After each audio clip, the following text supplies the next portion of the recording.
What have you seen that works really well, or kind of items or campaigns or initiatives you might introduce for firms that are trying to get a better handle on their marketing and sales process and workflow?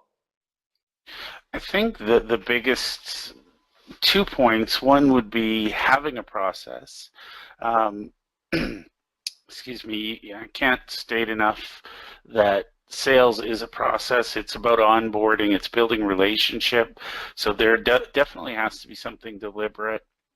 Stepping back before sales, when we come to the marketing angle, I'm a huge advocate for the concept of ideal client, knowing who you want to reach.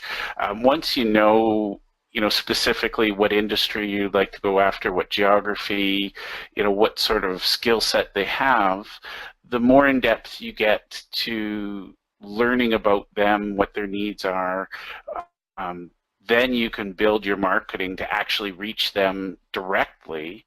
And I'm a huge fan of video, using YouTube for marketing and sales. And I actually believe you can shorten that sales process. And back to Damien's 17 days, that's great because most accounting firms don't have anything in place. What I like to see is the use of video, and your marketing efforts should educate the consumer so that they know whether or not you're a fit for them. And one of the things I like to do is, in any sales process, in any onboarding process, you're going to run into the exact same questions over and over again. Take those questions, create little videos around them. And again, it's easy to do a video. I'm not talking, major studio time. It can be as simple as, sitting down in a quiet office with a headset and a webcam, and you just, record that video. And, here's our philosophy on this process. Here's our philosophy on working with our clients. And my goal in that is by the time they call us, they already know who we are, they already know and like us. You had Seth David on yesterday, and I think he's absolutely the king of this concept. People are actually calling him saying, okay, I've watched your videos, I'm ready to get started, what's next? So again, breaking this down into efficiency and effectiveness, some of those tasks, like where you located, we can delegate that to a website. Office hours, we can delegate that to a website. Basic philosophy, again, what I really like to see is when people are onboarding a new client, you can send them to a video.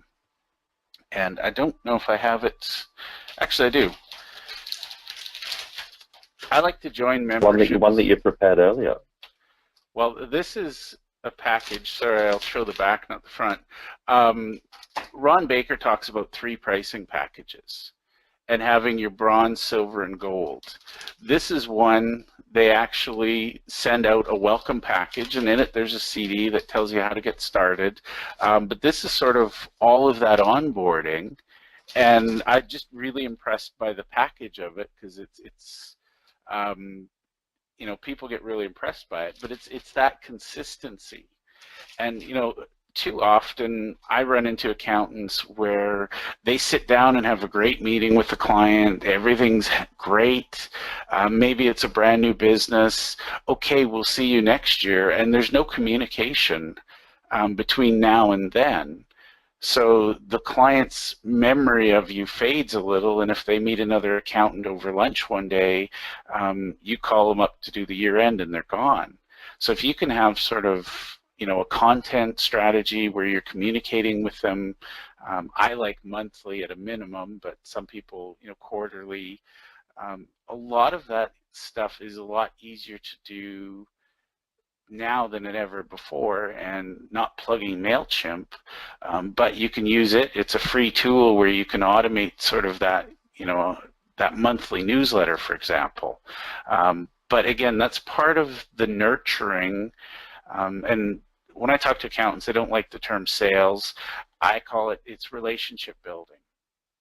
So knowing what your process is and applying it consistently, A lot of firms have, on staff what they call the rainmaker, and everybody else does the work.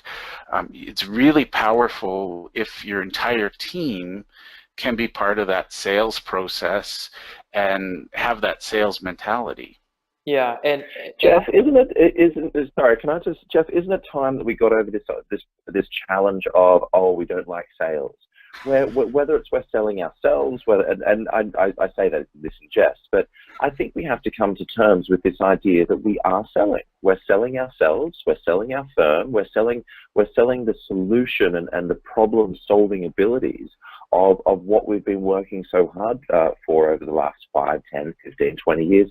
I don't know. I sort of always go back to, let's not call it sales, let's call it communications, let's call it relationship management. I'm like, you know what? Let's just call it what it is. We have to sell, and that's selling ourselves, selling our vision of what our firm is here to do. And I think let's just get comfortable with it. I mean, that's just I'm sort of coming around to that. Rather than pussyfooting around and walking on eggshells around the sales topic, let's just call it what it is and get on. Own it. Yeah. And honestly, that is the approach I like to see. The reality is, if we're functioning in society, we're all about sales and influence. I mean, the candidate sitting in front of me interviewing for a job, they're selling themselves to the firm. The firm is selling itself to the individual. Sales is all around us. And again, it's, I think, the highest form of service if you're helping identify people's problems and you're offering them a solution. Honestly, to your point, Damien, any accountant I know that says my clients are fee sensitive, as soon as I ask them about their sales process, they start on some tangent about how unethical and immoral salespeople are. We need to own our role. We are there to sell a solution, plain and simple.